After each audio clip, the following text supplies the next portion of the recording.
കൊച്ചിയിൽ വീണ്ടും മാവോയിസ്റ്റ് ആക്രമണം. ദേശീയപാത വികസന അതോറിറ്റിയിലെ കളമശ്ശേരിയിലെ പ്രോജക്ട് ഓഫീസിലാണ് മാവോയിസ്റ്റുകൾ ഫയലുകൾ തീയിട്ട് നശിപ്പിച്ചത്.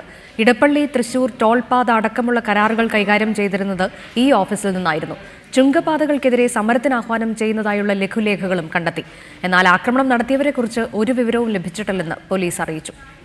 ദേശീയപാത വികസന അതോറിറ്റിയുടെ കൊച്ചി കളമശ്ശേരിയിലുള്ള പ്രോജക്ട് ഓഫീസിലാണ് ഇന്ന് രാവിലെ മാവോയിസ്റ്റുകൾ ആക്രമണം നടത്തിയത്. ഓഫീസിലെ ഫയലുകൾ തീയിട്ട് നശിപ്പിച്ച നിലയിലായിരുന്നു. സാമ്രാജ്യത്വം തുലയട്ടെ, ചുങ്കപ്പാത തകരട്ടെ തുടങ്ങിയ മുദ്രാവാക്യങ്ങൾ ഓഫീസിലെ ചുമരുകളിൽ കറുത്ത മഷി കൊണ്ട് എഴുതിയിട്ടുണ്ട്. കൂടാതെ ദേശീയപാതയ്ക്കായുള്ള കുടിയൊഴിപ്പിക്കലിനും റോഡ് സ്വകാര്യവൽക്കരണത്തിനുമെതിരെ പോരാടുക എന്ന് തലക്കെട്ടുള്ള ലഘുലേഖകളും വിതരണം ചെയ്തിട്ടുണ്ട്. രാവിലെ 7 മണിക്കും 9 മണിക്കും മധ്യയാണ് ആക്രമണം നടന്നിട്ടുള്ളതെന്ന് ഓഫീസ് ജീവനക്കാർ വ്യക്തമാക്കി. പുക കണ്ടുകൊണ്ട് ഞങ്ങൾ അകത്ത് കയറി ജനലെല്ലാം ഓപ്പൺ ആക്കി കത്തിക്കൊണ്ടിരുന്നത് കെടുത്തി. അതാണ് കണ്ടില്ല. ഞങ്ങൾ വരുമ്പോൾ എല്ലാം നോർമലായിരുന്നു, വാതെല്ലാം ക്ലോസ്ഡ് ആയിരുന്നു, എല്ലാം നോർമലായിരുന്നു. അതേസമയം മാവോയിസ്റ്റുകൾ തന്നെയാണോ ഇതിന് പിന്നിലെന്ന് പരിശോധിച്ച ശേഷമേ പറയാൻ കഴിയൂവെന്ന് Kochi city police commissioner KG James പറഞ്ഞു.